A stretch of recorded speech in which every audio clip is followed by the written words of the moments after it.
Introduction to Data Science, Assignment 2, Exploratory Data Analysis. In the content for the second part of the assignment, we have Introduction and Analytic Plan, Demographic and Statistical Analysis, New Variable Normalization and Process Data Clusters Analysis. Last but not least, Data Visualization and Business Findings. Introduction and Analytic Plan. Based on the background info on data from the New York Times, the given task and data preparation that we will be working on is to understand the user's click behavior. We combined in all 31 worksheets into one file to look for the purpose of the data analysis, and the desired outcome was unclear initially. In the given worksheet, we looked through the variables and try to come up with a few assumptions on what we can conclude on from the data. First, to come up a problem statement and test the initial hypothesis that we created to provide structure. Problem statement. We have two problem statements that we have found. One is to understand the user behavior based on digital marketing data, and two, to improve business strategy and action based on a data interpretation. In the assumptions, we found that all the recorded sign-ins are the subscribed users, whereas the other users are regarded as guests or unknown. Second is that recorded numerical value of impression and click we found in the worksheet are useful, but the details of how they are recorded are irrelevant. Problems that we encountered in the process of going through all the 31 worksheet is that we found that we have missing data or value where in the age variable we have 0 values. We also have genders with 0 values are for guests and female. It would have been better if it was introduced in another variable to separate the unknown value to avoid confusion.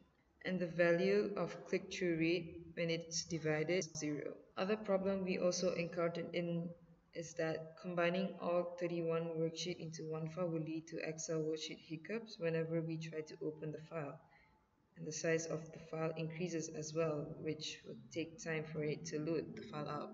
The algorithm we applied in to look up for the value that we're looking for is not easy and complicating concerning on the statistic part, because we will need to do the segmentation for the age group separating to its own category, and as well as for the gender where we segregate the total number of count for each female, male, and unknown. By applying in the filter value into the cell, it will then affect the formula that has been copied in the file, which will then lead to inconsistency in the data. We are not certain if the clustered value are correct since we have no reference. We have made the effort to ensure the accuracy and quality of the distribution of the data of the cluster, value, and their actual accuracy remains ambiguous. Analytic plan. In the discovery business problem, we can say that based from the description that was stated on the assignment, we identified the user's behavior pattern to improve digital business marketing strategies. And as of for initial hypothesis, we come up with 3 different points of initial hypothesis, which is 1. Overall, men are more likely to read the New York Times. Second is that the young adults and working class of 25 to 54 years old make up the majority of the readers. And last but not least, women are more likely to read the New York Times at a later age, which is 55 years old onwards. Okay, hello there. My name is Lionel, and I shall be covering the demographic and statistical analysis of this section of the presentation. The data we were given came from the New York Times from the month of May in the year 2012. And the data we were given covered age, gender, the number of impressions, the number of clicks, and logged in status. Our research found out that the data started being collected on Tuesday, and this helped us gain better perspective on the trends that we would be witnessing as we analyze our worksheets. Now, we also found out that generally for the month of May in the year 2012, the New York Times had 700,000 readers on a Sunday, and somewhere between 350,000 to 450,000 readers on weekdays, including Saturdays. Now, in data preparation and cleansing, we broke down our users into respective age groups, namely those below 18 to those ranging from 19 to 24, and from 25 to 34, 35 to 44, 45 to 54, 55 to 64, and those above 65. For those whose ages were listed as 0, we grouped them into variable, which we termed unknown. We chose to include those with missing ages, or 0 age in this case, as the number of readers were unknown with an unknown age was too large to ignore. Due to click-through rate values being due to a high number of click-through rate values being divided by 0 with an exclusion rate of about 0.2% to 0.7% across all worksheets. Data quality issues were faced, came in with gender and sign-ins as they both use binary values, so that caused a bit of confusion. And data transformation issues that we encountered. Again, same thing with the division by 0 when it came to click-through rate and trying to figure out an accurate average age as we had a high number of people with an unknown age. Also here, as you can see, normalization versus non-normalized data. Normalized data counted as set scores with non-normalized data being the initial user data that we were working with. From what you can see here, this is a detailed sheet of a whole entire week. And we couldn't do this for the other weeks as the file became a bit too large and bulky, and we were experiencing latency issues with Excel as the file size increased. However, we did have some basic data from the rest of the weeks, which we'll be looking at in due time. So what do we have here? In this case, we have in the first column average ages and the unknown ages. In the second column, we have an average score. The average score was the sum of the average number of impressions plus the average number of clicks. We looked at mean impressions and mean clicks to obtain the average number of impressions and clicks respectively. And we also picked out medians, and we figured medians would be useful for an average value, especially when dealing with exceptionally high or exceptionally low values. We worked out mode values as well to help us come up with a better description, particularly for our graphs, and we worked out quartile values, because whilst median was a measure of the general tendency of data, it said nothing about how the data was distributed in two arms of either side of the median, and our quartiles would help us measure this. Right next to quartiles, you see we have the average number of male and female readers per age group.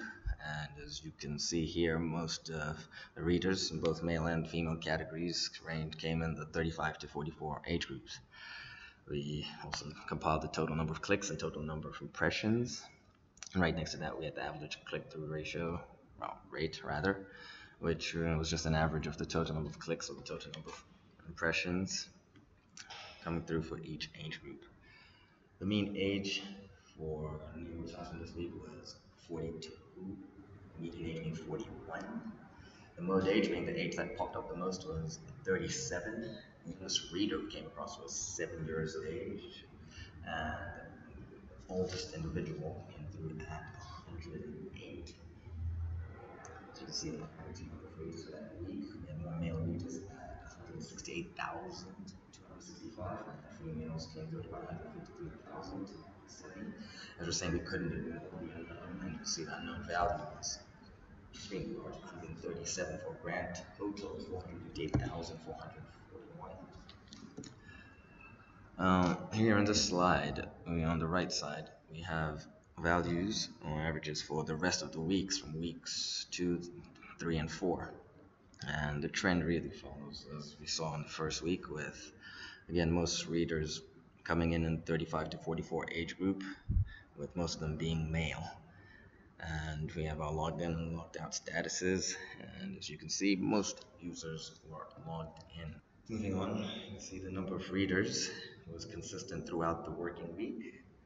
The numbers did drop off on Saturdays, and we concluded that probably this was a time when most people were out and conducting miscellaneous activity and didn't really have time for the news. But there was an explosion in numbers on the Sundays. You can see the number of male, female, and unknown readers almost doubled on Sundays, and we assume that this was probably because now this was the time people were at home preparing for the week and what was to come.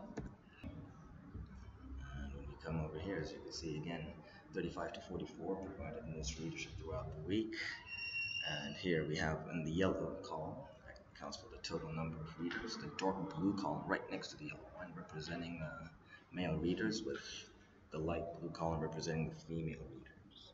Just further re-emphasizing how much more male readers we had than female readers.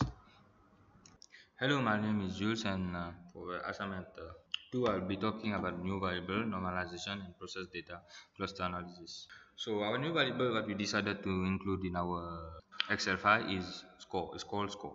What is score? Score is an impression plus number of clicks. So, why add score and not over any other variables? So, when we analyze the data and after calculating CTR, we realize that the set value calculated for CTR is not really of any relevance because there's a lot of zero values, one values, and that there's less variance between them. And also that there's 0.7% of the CTR which is divided by zero, which we, upon reflection, we decided to exclude. So we decided to create a new variable score.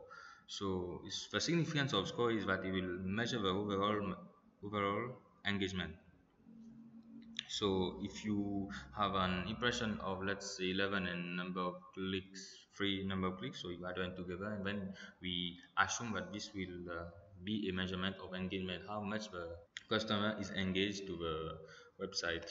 So I think this new variable score will be of some importance to find some key findings and use to find patterns between the age group and the initial variables, so that we can provide some business recommendation to the New York Times. So also in addition to that, the new variable score will be easier to discern whole numbers compared to CTR, which, as I said, has a lot of zeros and decimal values. And then we can use score to compare with mean of impression and average CTR, so that we can see if there's any difference, whether they are same or not. If they're not the same, then we can say that our new variable is useful and can be used to find new pattern that were once not been able to discover using the previous variable that we had. So upon analysis, we found out that the result of our new variable score is quite positive, as is different from impression and CTR, and so that we could also find new pattern between the age group due to our new variable score.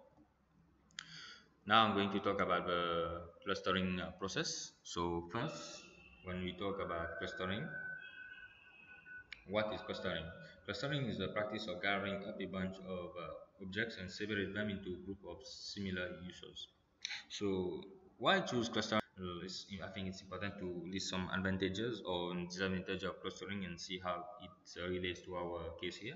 So one advantages of clustering is ease of implementation and high speed performance. And another one is it's measurable and efficient in large data collection. So the large data, that means that it's related to our case here because we have over 1 millions of data altogether. So preclusting is the best model to represent that vast amount of data. And disadvantage of k-means clustering is it's difficult to select the optimum number of clusters. So this we face some quite difficulties when choosing the K for clustering, because it was quite confusing at first. So we couldn't know if our initial value of K was correct or not. So what data was used for K-mean clustering? So for K-mean clustering, the data used was age group, which was classified as column as seen in the pivot table here. We decided to include age 0 because it represented a large proportion of our data, so we didn't want to exclude like 1/3 of our data.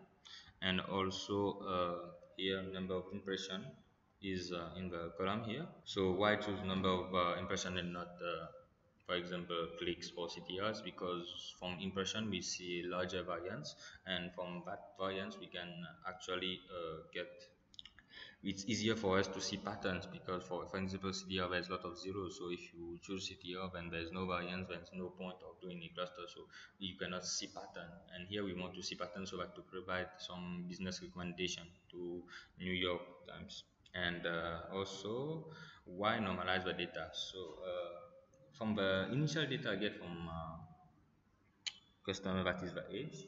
The variable has, even if the variable has a unit, but it shows quite different variances. So we thought that it would be a good idea to standardize before k-means. Why? Because k-means in itself is isotropic in all directions. So in this situation, leaving the variance unequal is equivalent to less weight on the variable with small variance. Also, we had to run several times the k-means because to find a random to randomize the object order. Now I'm gonna proceed with the steps of k-mean clustering. But before proceeding to the steps, I would like to say why we choose 8 clusters. So initially we wanted to cluster according to age group, that is we wanted the segmentation based on age group, so we decided to have a 7 clusters, but because of age 0 it, we added an 8 clusters, so in total we have 8 clusters used for the clustering. As you see here is a table of our clusterings, the data collected for clustering. First of all, we choose a value of k and the initial guesses for centroid. Initial value of the value of k was 8, as I said earlier. Then we compute the distance for each data from each data, calculate the Euclidean distance. Then we compute a new centroid for each cluster. Then after that, we assign each customer to the nearest centroid. Then we calculate the minimum distance from in each the minimum distance to a cluster from it in itself, which is here. Then we determine which cluster match the minimum distance using the match function, which is here. Initially, before using the solver, all this information should be 1.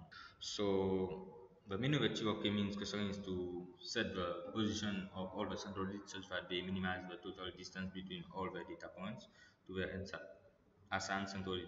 So we use solver for that part to optimize the program, and here's the result obtained from the solver using the for the 8 clusters. Here's the minimum distance on 121.17.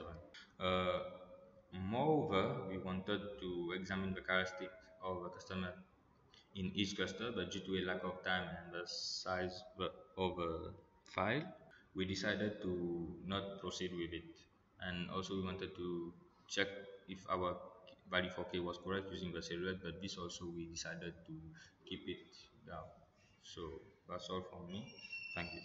My name is Johan and I'll be explaining the data visualizations use, elaborating on the business findings and impacts. We use a mixture of pie charts, bar charts, and line graphs to help visualize our data.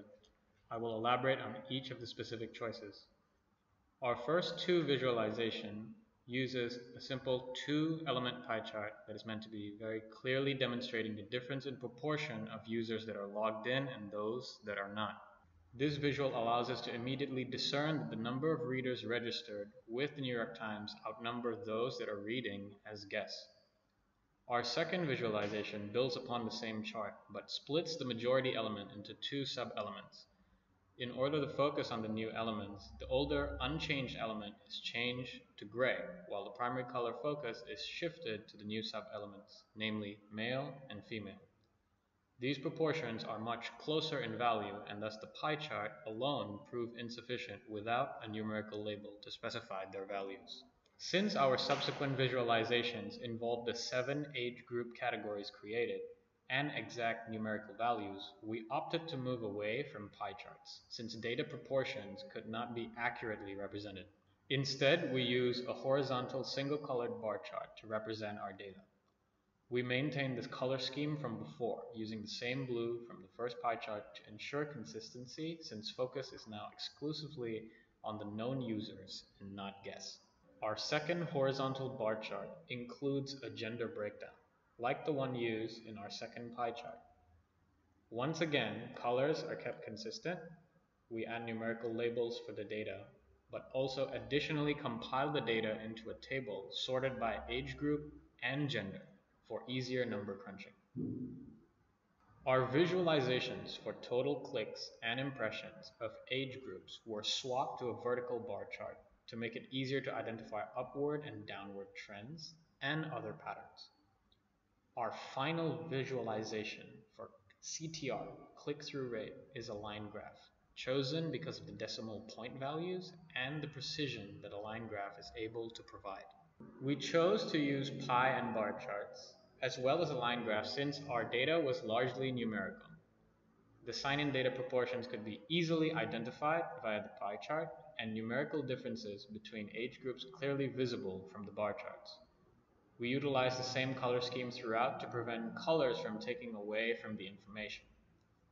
Unlike our previous demographic, statistic, and cluster analysis, we do not provide visual comparison of the charts and graphs for data visualization within this presentation. We have chosen not to include them because when conducting a comparison of the entire week, the data pattern is clearly consistent and visually, variance is minimal. Inclusion of these charts would unnecessarily inflate the number of slides and extend time, when a verbal explanation would suffice. Throughout the 7 days, the first pie chart proportions represent sign-ins and guests. These are identical throughout the 7 days. Even once a secondary chart is created with a gender split, only a 1% variance is observed when it is present. Bar charts do not change in overall shape despite datasets varying in rows by tens of thousands or greater between each day. The overall pattern remains the same, and age group numerical distributions are proportional from day to day as well. This is consistent between horizontal, vertical bar charts and our line graph. The patterns do not vary noticeably, with the line graph variances being especially difficult due to the precision involved. Difficulties aside, I will now go through our results and key findings, as well as elaborating on the relevant business impact. We will analyze our findings primarily based on demographics and time. The demographics are regarded as subscribers and identified by their login status. Demographics are then more specifically divided by gender. For time, we will regard Monday to Friday as the weekdays group and consider Saturdays and Sundays separately. We will also make note of any other miscellaneous discoveries. For demographics, our first key discovery is that 70% of readers are signed in, while only 30% are not. This is consistent throughout the dataset, even when extended beyond our detailed analysis of the first week through simpler demographic analyses. When focusing on only signed-in users, we have another key discovery. Male users consistently outnumber female users by 2 to 3%. While the percentage is minimal, if we assume low average number of readers during weekdays is 430,000, this percentage equates to a difference of 8,600 to 12,900 readers. This information is pertinent if the New York Times would like to increase female patronage and engagement. When we delve deeper and consider age groups in conjunction with gender, we have 3 new key discoveries. First, male outnumber females in all age groups except one, namely those over 65. Second, the ratio of male to female readers for under 18 and over 65 are direct opposites. Males consistently make up around 65% of the readers for under 18 group, while the opposite is true for over 65. Finally, all other age groups have a consistent, similar gender distribution, with males outnumbering females by 4 to 6%. From these, it seems that the under 18 and over 65 groups are potential opportunities for growth or change of strategy from the New York Times. Alternatively, New York Times may choose to improve female engagement among other non-age age groups. Time-wise, we group Monday to Friday as weekdays groups since they have comparable daily reader counts of about 450,000.